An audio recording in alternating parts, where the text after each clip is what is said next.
It is a series again. The Sixers win in Joel Embiid's return with the Phantom Mask and everything. Even though I wasn't expecting Joel Embiid to be his normal self, because granted, yes, he's going through an orbital bone fracture, a concussion protocol, ligament torn in his thumb. So yeah, I'm not going to expect the best version of Joel Embiid tonight, but still, his presence helped the Sixers definitely. Bam Adebayo, who's been, one of the better players for the Heat in the first two games, going up against guys like DeAndre Jordan, Paul Reed majority of the time, wasn't that much of an impact on the court for the Heat. Joel Embiid had a really good presence defensively. The Sixers were very stout defensively because that first half for both teams was not pretty. Both teams struggled shooting in that first half. It was a very low scoring contest. What was the score? It was like, 41-34 or something like that. So yeah, both teams were struggling shooting wise, but they were efficient. I would say the Sixers were efficient. Then you get into the third quarter. Definitely Sixers got outplayed mightily in that third quarter. Heat were the definitely better team. It was a very close game going into the fourth. But then out of nowhere, Tyrese Maxey wakes up. Tyrese Maxey takes over the game. When he's struggling hitting his shots basically the entire time, can't get things to fall, you go into that fourth quarter. It was light and day, complete difference out of Tyrese Maxey. It was a completely different version of Tyrese Maxey, the one that we've seen a couple of times throughout this playoff run for the Sixers. He completely took over that fourth quarter in the game and basically gave the Sixers, just basically took the Sixers on his back for a victory there. Danny Green was also fantastic in this game. For him, barely hitting his shots, he only hit like 2 threes, I think, in the first couple of games. He only had 8 points combined in games 1 and 2. Man puts up 21 points. 21 points. And he was 7 of 9 from 3. That was a completely different Danny Green. Man was lights out. Man couldn't miss. And I figured, with the first 2 games of the series, the Sixers were terribly shooting wise from the field and from 3. We all knew that wasn't going to last. We knew eventually the Sixers will find their, shot, and they'll eventually start hitting their shots more. 48% from 3. They were 47% from the field in total. So they were way better shooting wise in this game. But Joel Embiid, his presence out there made a difference a little bit. Kind of got into the Heat's head a little bit. Even though, yes, they're focusing on defending him. They're going to double team him. They're going to triple team him no matter what injury he's going through. And that's going to open up space for the rest of the guys to do their thing, for James Harden to facilitate, for Tyrese Maxey to, eventually get those wide open looks. Same thing for Danny Green. Same thing for Tobias Harris. And that's exactly what happened in this game. A completely better performance. First half was, very sketchy for both teams. But it got completely better as the game went along. Miami's best quarter in this game was the third, and besides the third quarter where they scored 31 points, they scored under 20 points in the first, second, and the first quarter. So that shows you how much Miami struggled from the field and also how good defensively the Sixers were in this game. Miami shot 35% from the field in total and shot 23% from 3. So they were really struggling in this game. Also, Kyle Lowry made his series debut after missing a couple of games with the hamstring injury. Wasn't a factor at all in 25 minutes. He really struggled shooting-wise, had 0 points for Miami. Bam Adebayo, like I said, he only had 9 points in this game, so he wasn't as big as a factor as he was in the first 2 games. Joel Embiid definitely was a factor into that. Jimmy Butler, though, was the standout player for Miami. He was basically doing everything out there possible to keep the Heat in this contest. He had 33 points in this game, so Jimmy Butler went off basically. But still, looking at all the rest of this stuff, overall, just a completely better game for the Sixers, and now it is a series once again. Still, I'm not expecting Joel Embiid to be fully 100%. We all shouldn't expect that because he's not going to play at his full 100% self when he can average 30 points a game. I don't think he's going to be that. But still, the presence that he has brought on the court right now, it's starting to become a series once again. And let's see what happens for game 4. So Before we get into the rest of this game, what is going on, everyone, and welcome back to TTP Sports. The most important thing you can do is hit that subscribe button and also drop a like on the like button as well if you're looking for all the latest Philadelphia sports news, recaps, and events. Excuse me there. Also, if you're a current viewer of the channel, I am grateful for you being here that long and looking to continue that down the road. And if you're looking for tickets to upcoming sporting events, concerts, whatever you can think of, use the code TTP Sports down below for $20 off your first purchase at SeatGeek. So get yourself some tickets to Game 4. Maybe if there's a Game 6 possible back in Philadelphia for the Sixers, definitely take up that offer. Also, some tickets for upcoming Phillies home games or maybe road games. Can't pass up on that either. It's a free $20 in your pocket. Use that for parking. Use that for concessions. Anything you can think of. So use the code TTP Sports down below for $20 off your first purchase today. It's a deal that you can definitely not pass up on. So the Sixers win Game 3 over the Miami Heat, make it a 2-1 series lead now for Miami as they beat them by a score of 99-79. So yeah, that basically showed you how much, I would say very early on, both offenses struggled, and I guess how better the defense was. I guess the Sixers defense was a lot better, but Miami really struggled basically the entire game besides that third quarter, just shooting wise in general. They just could not get anything to fall. Basically, the only guys that were able to go off in this game were mainly Jimmy Butler, and you get an occasional spurt from Tyler Herro, and that basically was it. No other Heat player besides Butler and Herro scored over 10 points in this game. So that really showcased how much Miami struggled shooting-wise tonight. But just looking at the Sixers, first half, it was back and forth, but good defense, both teams struggling for shooting, both sides. And that's basically what the entire first quarter was. So, yeah, it wasn't the prettiest. It definitely was not the prettiest whatsoever. Joel Embiid got 7 points in the first quarter, struggled more in the second quarter, wasn't able to hit anything, but then he got better as the game went along. He finished with 18 points in this game, a +8 on the court in 36 minutes. So you know his minutes were going to be a little less, even though he's still playing majority of the game, 36 minutes. That's a lot of time there, but still, you knew his minutes were going to be a little more, I wouldn't say scarce. You knew Doc Rivers was going to give Joel Embiid a little less, but who knows? Maybe Joel Embiid forced Doc Rivers' hand to be on the court more, because there definitely were instances when you had those, ugly rotations out there. With there was a rotation, I believe, one time during this game. It was Paul Reed, Matisse Thybulle, and I believe not Shake Milton, or Furkan Korkmaz, I believe. I believe that was one of the rotations, and it wasn't pretty. Definitely wasn't pretty at all. They were getting, outplayed as expected in that instance. But still, I guess when Doc Rivers saw that Miami was exposed, even though not all of Paul Reed today was terrible, it definitely wasn't, on the hands of Paul Reed. It was just, some of those rotations out there when you see guys like Furkan Korkmaz a little bit, I don't know what you're going to expect from that. But still, Paul Reed, as the game went along, especially in the second half, he was much better.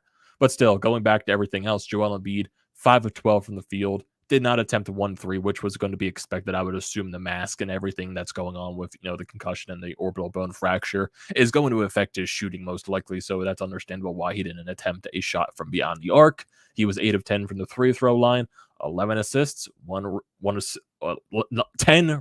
rebounds. Screwed up my words there. 1 assist, 1 steal, 1 block, 4 turnovers. He also did have 4 fouls, though. Some of the Sixers were getting into foul troubles a little bit in this game. Tobias Harris did foul out in this game. He got 6 fouls. James Harden also got 4 fouls. He had 4 fouls in the halfway through the fourth quarter. So he was out there. He was out of the game for a little bit just because, you don't want him to get into more foul trouble. But he managed to stay disciplined the rest of the game, which was, very, very helpful. So, yeah. Speaking of James Harden, I thought, well, shooting-wise, he definitely was not good. Even though he had 17 points in this game, he's a +27 on the court, 4 of 11 shooting, so didn't take up much shots. 1 of 7 from 3, 8 of 8 from the free throw line, though. 8 rebounds, 6 assists, 1 block, 7 turnovers, though. Because there are moments where James Harden is being aggressive, and he's showing those spurts where it's good, but he's still not taking shots. So I'm not sure if that's precaution where he's not getting those open looks or he's just passing up those open looks. I still don't know how to judge James Harden because I thought he was a little better in this game, but still it was kind of a replication of the past couple of games as well for James Harden. So, but still, Tyrese Maxey really struggled early on in this game. He was not able to hit much, anything at all. But his stat line does not show that. His stat line definitely does not describe what happened basically in the beginning of this game for him. He finished with 21 points, and Tyrese Maxey was an absolute beast in this game. And I want to see those fourth quarter stats for Tyrese Maxey because he was a completely different player in that fourth quarter because it was just it just was confusing. I don't know, like how did it like completely go that different for Tyrese Maxey? And I want to see right here just his point discrepancy in that fourth quarter for Maxey because he was just on a completely different level at the end of the game using his and especially that one play that he had in the fourth quarter when James Harden turned the ball over. Literally, I forget who it was for Miami. I'm not sure if it was Butler or something like that, but they're going all the way down the court. Here comes Tyrese Maxey just hustling and hustling and hustling and forces the turnover and prevents the ball from going out of bounds as he literally just chucks it behind his back and somehow makes the pass to, I believe it was Tobias Harris at that point. So I'm just like, what? What? How? How is that possible? I was just like, shock and awe, basically. That was basically just a shock and awe moment there. My goodness. And there was also a point in this game, too, where it was during the sequences when Tyrese Maxey was really struggling, and you saw a little bit there, like a little bit of a snippet, like a couple of second clip during the ESPN broadcast of James Harden, like really going at Tyrese Maxey, like during I think it was one of the foul calls. And I guess he was trying to wake Tyrese Maxey up there. So maybe that discussion with James Harden, I believe that was in the third quarter, I do believe. Hopefully that was the thing that, sparked Tyrese Maxey a little bit to get his game up and going because, yeah, that definitely did spark him up a little bit there. So I'm definitely, very happy about that for what James Harden did in that instance. But still, Tyrese Maxey was just a beast overall in this game. Finished with 21 points, 7 of 11 from the field, 5 of 6 from 3, 2 of 2 from the free throw line, 2 rebounds, 6 assists, 2 steals, and only 2 turnovers and 2 fouls as well. Tyrese Maxey was just absolutely fantastic in the second half of this game. Danny Green lights out in this game, 21 points. The man could not miss after a combined 8 points in the first 2 games. Dude goes 7 of 9 from 3, almost breaks his career high in threes in a playoff game. Danny Green was just, giving the ball. Give this guy the ball. He's got the hot hand, hitting it from the corner, hitting it from beyond the key and hitting it from the other corner as well. But Danny Green just basically couldn't miss in this game. And that was very fun to witness. He was one of the hot hands, especially very early in this game. He was basically just, hitting it from any possible point. Danny Green. It was just amazing. And speaking of one of the shots that Joel Embiid had during this game as well, it was in the fourth quarter. I am still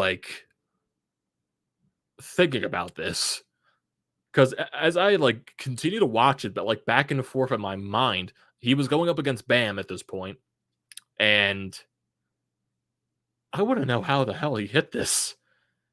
He was basically on the free throw line, in the paint, pushing up against Bam, and then he literally it looked like he did a pelvic thrust or something like that. He literally shoved himself on the Bam and then bounced himself back, and it's flying in the air just somehow. Dude, how are you hitting that? I'm like, dude, how is that even possible? Seriously. But Joel Embiid with concussion, with a fractured orbital bone, torn ligaments in his thumb, wearing the Phantom mask, did that. I'm just like, what?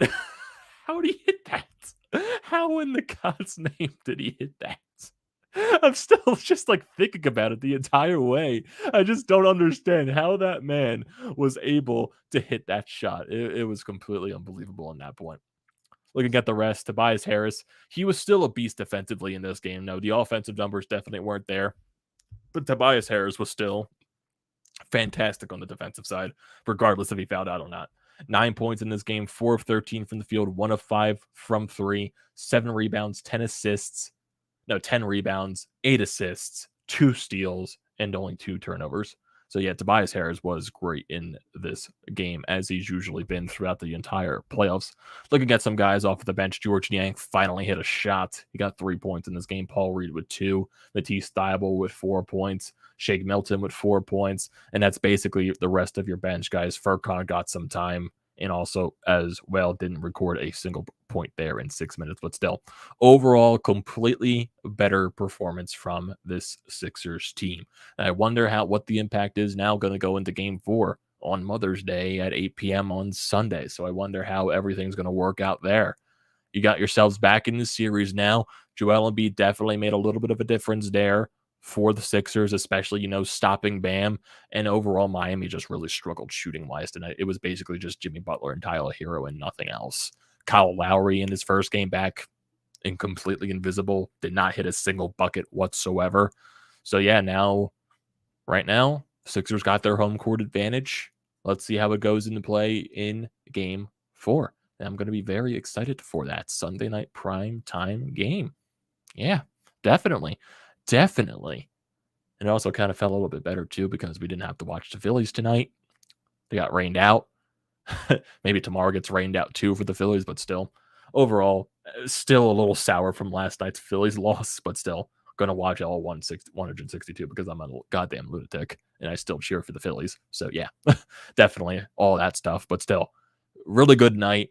Love the performance from Joel Embiid and everything like that. So I want to hear all your thoughts and opinions down in the comment section below about this game. Do not forget to leave those down there. Do not forget to drop a like on this video. Do not forget to check out the Painted Lines, which I'm a part of. Their links are down in the description below. Also, don't forget to check out the links to BrodesMedia, the Flyered Up Pod merch website, and also Flyers Nitty Gritty. All that good stuff is down in the description below. Do not forget to check those out. And like I said at the beginning of the video, the most important thing you can do is hit that sub button and also use the code TTPSPORTS for $20 off your first purchase at SeatGeek. And I will see you next.